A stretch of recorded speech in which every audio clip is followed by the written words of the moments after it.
Hello student, তোমরা যারা ক্যালকাটা ইউনিভার্সিটির আন্ডারে থার্ড সেমিস্টারের ছাত্রছাত্রী আছো এবং তোমাদের রাষ্ট্রবিজ্ঞান সাবজেক্টটা পাস কোর্সে আছে অর্থাৎ এমডিসি কোর্স হিসাবে আছে, তোমাদের জন্য আজকের ক্লাসটা খুবই গুরুত্বপূর্ণ।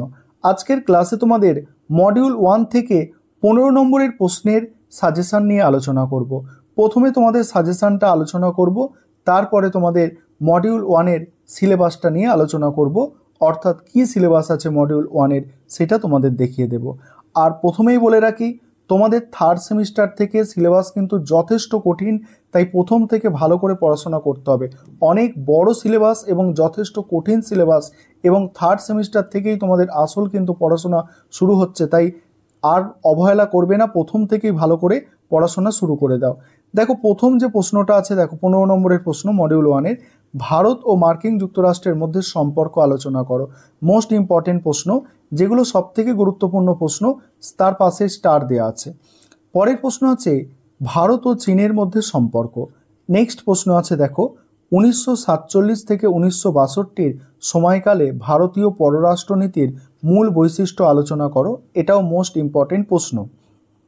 নেক্সট প্রশ্ন আছে ভারতের পররাষ্ট্রনীতির বৈশিষ্ট্যগুলি আলোচনা করো। নেক্সট আছে দেখো ভারতের পররাষ্ট্রনীতির পর্যায়গুলি আলোচনা করো। প্রথম যে 5টা প্রশ্ন তোমরা দেখতে পেলে, প্রথম 5টা প্রশ্ন সব থেকে গুরুত্বপূর্ণ। তারপরের প্রশ্নগুলোও তোমাদের তৈরি করতে হবে, কারণ নতুন সিলেবাস, এখান থেকে প্রশ্ন আসতেই পারে। ঠিক আছে, দেখো এখানে কি বলা হচ্ছে, 6 নম্বর প্রশ্ন, আন্তর্জাতিক রাজনীতিতে চীন ও জাপানের গুরুত্ব। তারপরে আছে ভারত পাকিস্তানের মধ্যে সম্পর্ক, ভারত বাংলাদেশের মধ্যে সম্পর্ক, ভারত নেপালের মধ্যে সম্পর্ক। পরের প্রশ্ন এবং সিলেবাসটা তোমাদের আলোচনা করব। তার আগে একটা বিষয় তোমাদের বলে নিই, তোমাদের থার্ড সেমিস্টারে এই CC3 পেপারের অনলাইন কোচিং ক্লাস শুরু হয়েছে।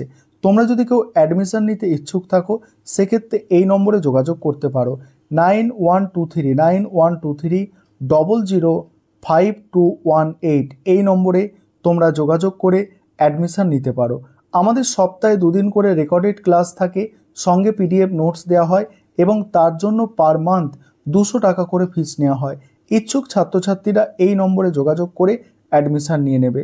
তারপরের প্রশ্নগুলো দেখো, তারপরের প্রশ্ন আছে ভারত ও ভুটানের মধ্যে সম্পর্ক, ভারত ও শ্রীলঙ্কার মধ্যে সম্পর্ক। তারপরে সম্মিলিত জাতিপুঞ্জের সাধারণ সভার গঠন ও কার্যাবলী। নেক্সট আছে সম্মিলিত জাতিপুঞ্জের নিরাপত্তা পরিষদের গঠন ও কার্যাবলী। আর পরের প্রশ্ন অর্থাৎ শেষ প্রশ্ন, পশ্চিম ইউরোপের সংহতি সাধন প্রক্রিয়ায় ইউরোপীয় ইউনিয়নের ভূমিকা। এই হচ্ছে তোমাদের সাজেশন, অর্থাৎ টোটাল 14টা প্রশ্ন আছে, এবং যেগুলো মোস্ট ইম্পর্টেন্ট প্রশ্ন সেখানে কিন্তু স্টার দেওয়া আছে, আর যেগুলো বেশি সংখ্যক স্টার দেওয়া আছে সেগুলো আরও সবথেকে বেশি গুরুত্বপূর্ণ। এবারে তোমরা মডিউল 1-এর সিলেবাসটা দেখে নাও, কারণ তোমাদের সাজেশনটা আলোচনা করলাম, এর সঙ্গে সঙ্গে যদি তোমরা সিলেবাসটা দেখে নাও তাহলে তোমাদের বুঝতে সুবিধা হবে। এবারে তোমরা মডিউল 1-এর সিলেবাসটা দেখে নাও। দেখো মডিউল 1-এর সিলেবাস কী আছে। 1 নম্বর টপিক যেটা আছে যে ভারতের পররাষ্ট্রনীতি এবং এর পর্যায় সমূহ। পর্যায়ের মধ্যে আছে 47 থেকে 62, 62 থেকে 91 এবং 91 থেকে 1 পর্যন্ত। দ্বিতীয় যে টপিক আছে এই মহান শক্তির সাথে সম্পর্ক, মার্কিন যুক্তরাষ্ট্রের সঙ্গে সম্পর্ক, রাশিয়ার সাথে সম্পর্ক, চীনের সাথে সম্পর্ক। 3 নম্বর টপিক আছে প্রতিবেশী নীতি, যেমন ওই পাকিস্তান, বাংলাদেশ, নেপাল, ভুটান, শ্রীলঙ্কা, এদের সাথে সম্পর্ক।